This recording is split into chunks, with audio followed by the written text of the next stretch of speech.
ऐलान हो चुका है। इस बार नई चुनौतियां हैं, उसको देखते हुए नई रणनीति बनाई गई है।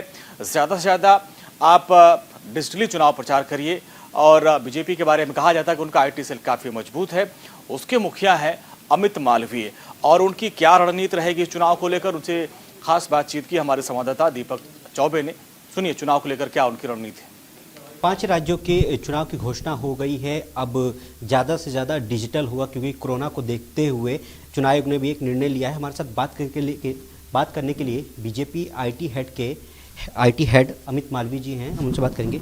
सर, इस बार चुनाव घोषणा हो गई है, अब ज़्यादा डिजिटल होगा, और कहा जाता है कि डिजिटल में अगर बीजेपी की कोई तोड़ नहीं है। देखिए, पार्टी के लिए डिजिटल माध्यम पे चुनाव का प्रचार प्रसार करना कोई नई बात नहीं है। हम हर चुनाव में डिजिटल माध्यम का पूरी तरह उपयोग करते हैं, चाहे वो ई रैलीज हो, चाहे डिजिटल माध्यम या सोशल मीडिया के माध्यम से अपनी बात लोगों तक पहुंचाने का विषय हो। भारतीय जनता पार्टी का पूरा विश्वास है कि इस माध्यम को इस्तेमाल करना चाहिए। जहां तक इलेक्शन कमीशन के नियम और कानून की बात है, जिस प्रकार की आज परिस्थितियां हैं, उन परिस्थितियों को देखते हुए ये नियम बनाए गए हैं और भारतीय जनता पार्टी इन नियमों का पूरी तरीके से पालन करेगी। डोर टू डोर कैंपेन में जो रियायत दी गई है, उसके अंतर्गत हमारे कई सारे कार्यकर्ता ज़मीन पर भी उतरेंगे, लेकिन प्रदेश से लेकर बूथ इकाई तक हमारा हर कार्यकर्ता आईटी और सोशल मीडिया के माध्यम से लोगों तक अपनी बात पहुंचाने के लिए सक्षम है। सहज तरीके से इन माध्यमों का इस्तेमाल होता है।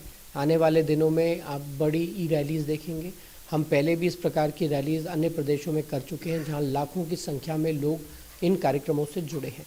तो हम इलेक्शन कमीशन के इस अनाउंसमेंट का स्वागत करते हैं। जो कानून और नियम बनाए हैं वो सभी पार्टियों पर लागू होते हैं, हम भी उसका पूरी तरीके से पालन करेंगे।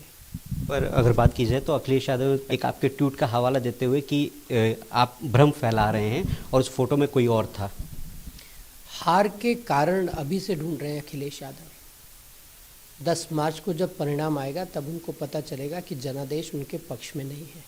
तब तक जो हवाई बातें करनी है कर सकते हैं।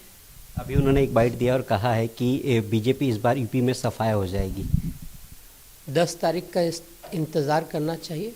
सत्ता में कौन रहेगा और नहीं रहेगा ये जनता तय करती है। अखिलेश यादव अपने ऊपर ये जिम्मेदारी ना ले। 10 तारीख को जब जनादेश आएगा तो उनको इस बात का जवाब स्वयं जनता देगी। तो 10 तारीख को जब निर्णय आएगा, उसके बाद जनता किसको जवाब देती है, ये आने वाला वक्त बताएगा। दीपक चौबे, न्यूज़ इंडिया,